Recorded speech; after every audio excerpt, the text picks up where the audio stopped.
that begins in a circus more than 25 years ago.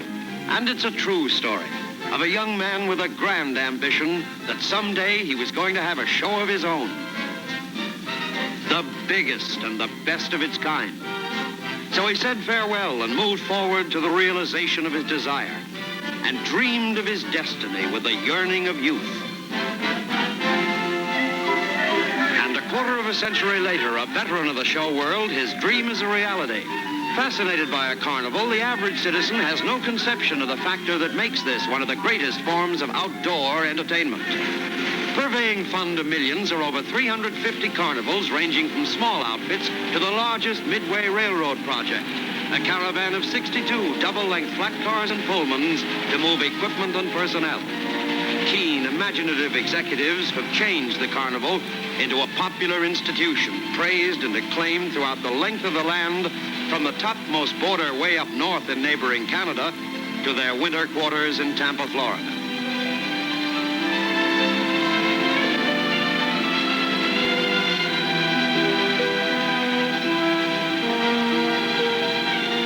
Living comfortably aboard the train en route from one stand to another during carnival season, these carny people are neither strange nor gypsies. Their children enjoy a normal family relationship, and when they're old enough, attend as good a school as any other child.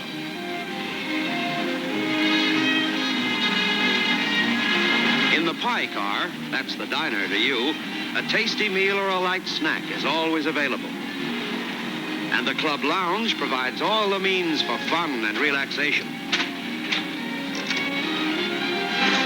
Before the carnival reaches town, under the supervision of an advance advertising man, billboards, announcements, and handbills herald the forthcoming attractions.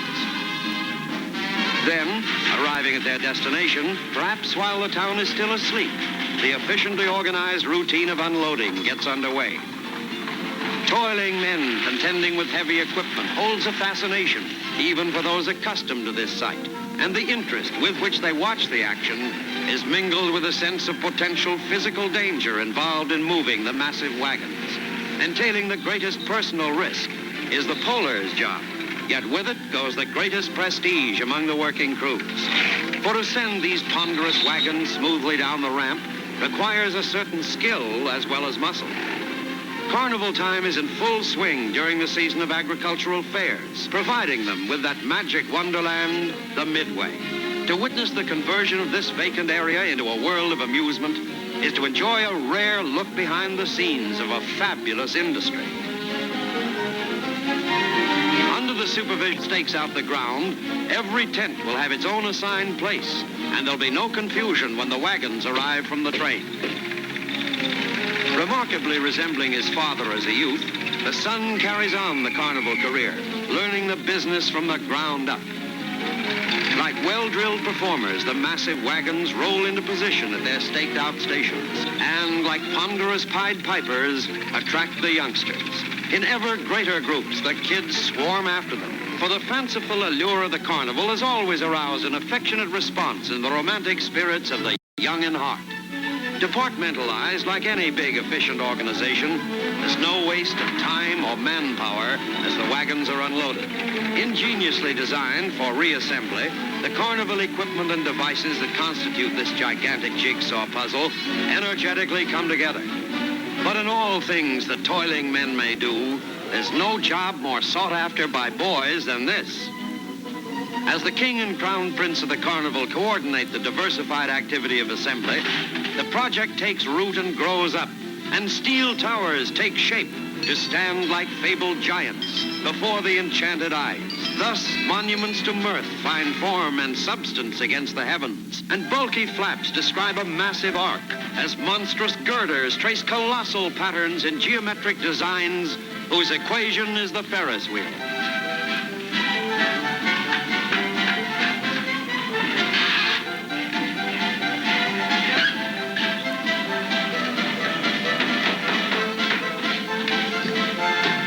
Everywhere, the coordinated motion of men at work, whose rhythmic routine is like a ballet of brawn, which strikes a symphonic beat that's the chorus of construction.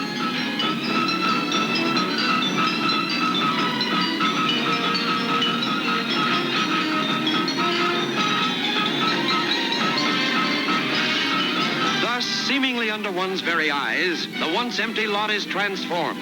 The widely diversified assemblage of rides, shows, tents, and concessions blossoming forth on the ground plan that will combine them all into that maze of amusements, the Midway. But if one phase is completed, there yet remains much to be done.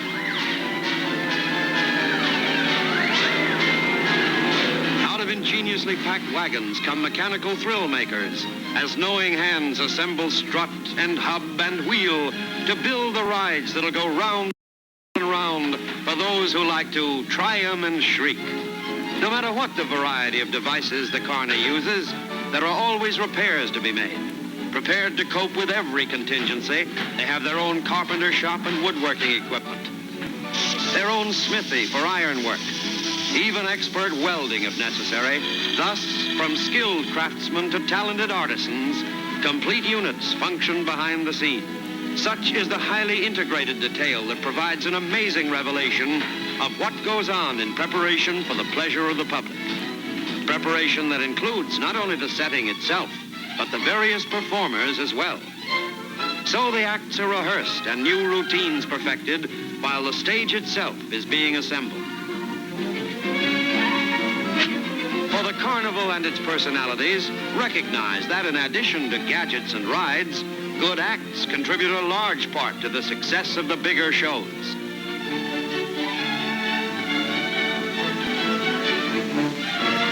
Similarly, other artists rehearse their acts or work out at their specialties under the appraising eye of a show-wise manager. No less industrious, the magician tries out various effects to astound the public that'll come to marvel at his wizardry.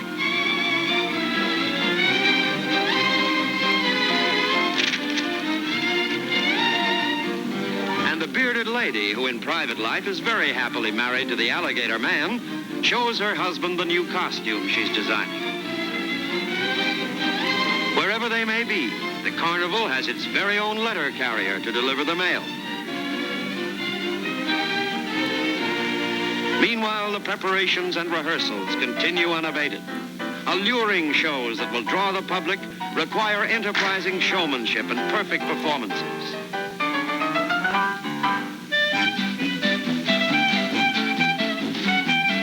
Thus, the measured beat of music and the drilled movements of dance contribute to the varied sights and sounds.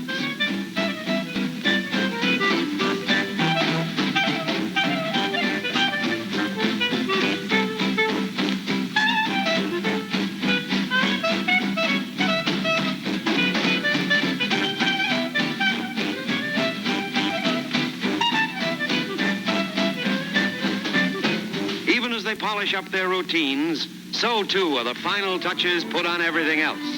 Paint and steam cleaning to impart gloss and glitter.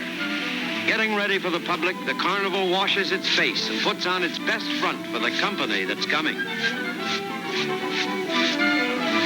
While everything that meets the eye receives a careful going over, the very ground itself undergoes as fastidious a grooming.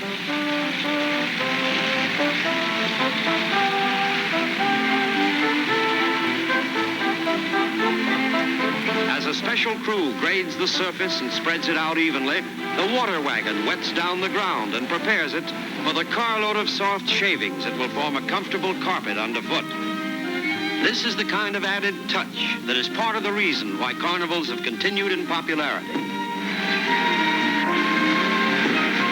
Now, with the completion of this final labor, the show is indeed ready from the ground up. Here, then, is that empty lot transformed. An amusement area assembled by the magic of modern enterprise.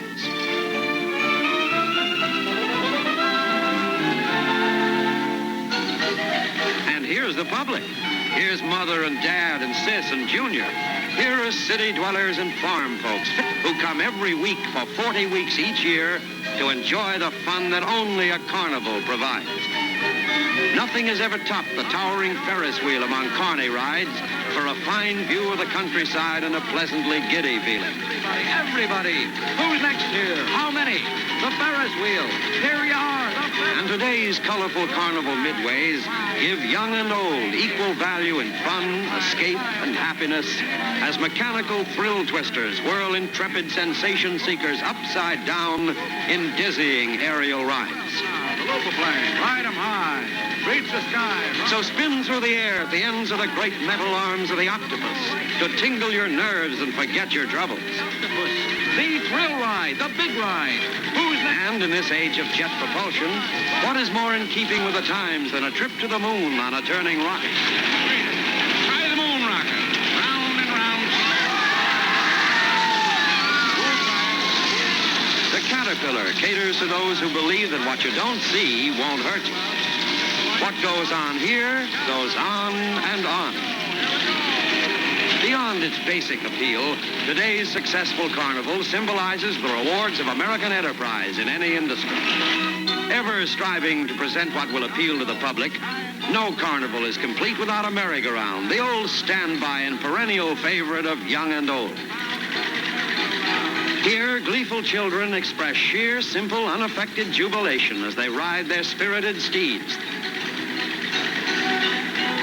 Recognizing that youngsters are the carnival's future customers, a baby Ferris wheel is provided for the smaller children.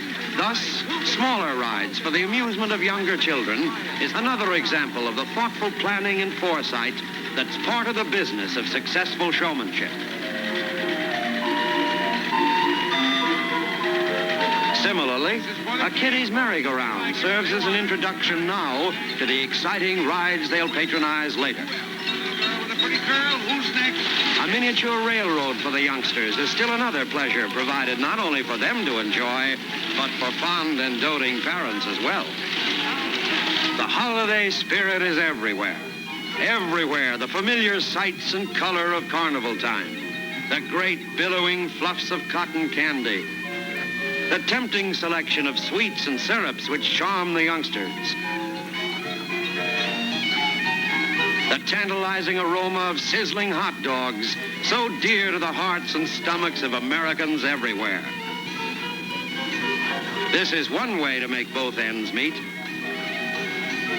The very image of romance mirrored in the souvenir of a snapshot. All of these play a vital part in packing the public down the glittering midway. And the public delights in trying to confound the man who wants to guess your weight. You can't lose, you can lose. Everybody wins on this one.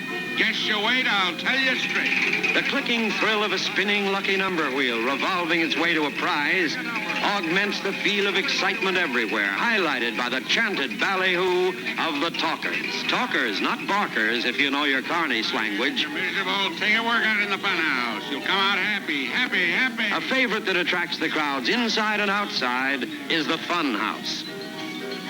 The boys on the outside, and the girls emerging from the inside. But of all the things to see, among the most thrilling are the motorcycle daredevils.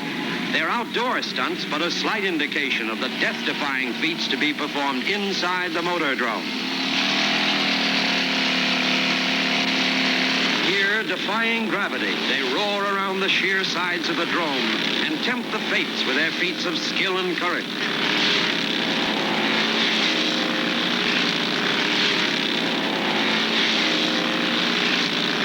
Risking their lives to provide the supreme in suspense as they start to ride the red rim, mere inches making a margin of minimum safety.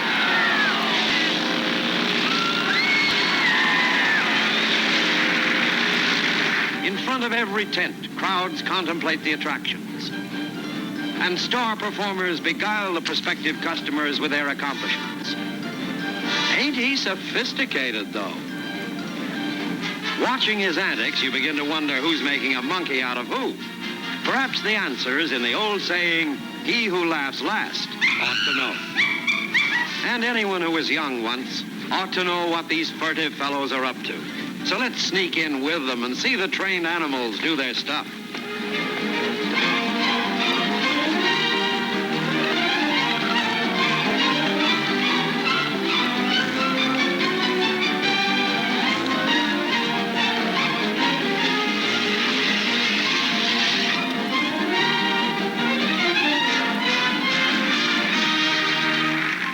Headline acts, sideshow attractions, and freaks play an important part in every big carnival, offering human wonders, oddities, and strange features for the gaping, goggle-eyed citizens to behold. But perhaps the greatest lure for the adult trade is the girly-girly show.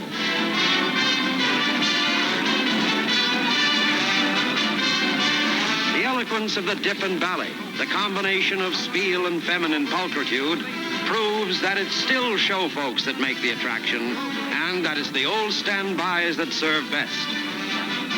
And when it comes to putting on a real live show, the carnival has its own aristocrats of tinsel.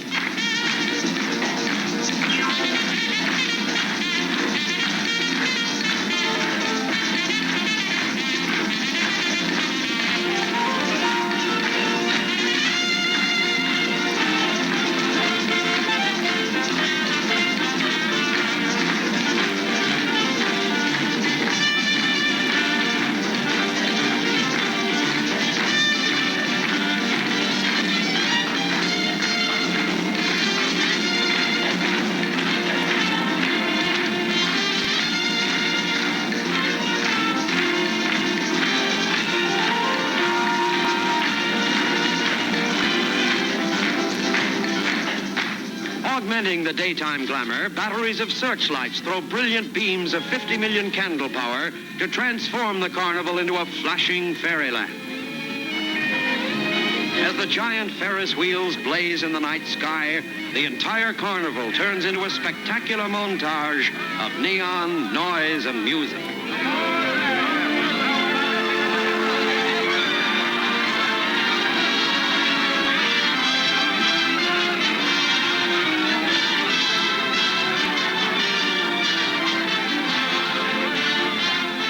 Here indeed is modern magic of man's making, a fantasy for fun lovers in an ever-widening arrangement of color and motion. And as the wonder of this modern playground unfolds, it reveals itself as a vast and complex conception that bewitches the mind and enchants the eye. Each brilliant unit a sparkling presentation that is but part of an overall pattern, the complete combination of which transforms the lot into a gigantic, multi-hued mosaic.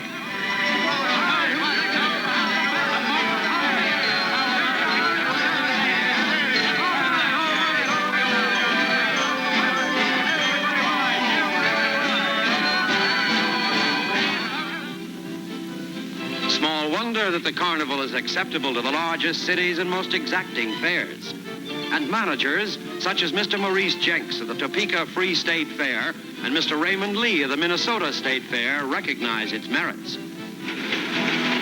This, then, is the story of a dream that came true. It's the story of a unique form of show business, the traveling carnival, and its personalities. And it's the story of American initiative that creates its own opportunities for success. And here is the royal family of the Carnival Kingdom. 3 generations of the amusement aristocracy, the monarch of the Midway, his son, the crown prince of the carnival, and his grandson, who obviously is the king of them all.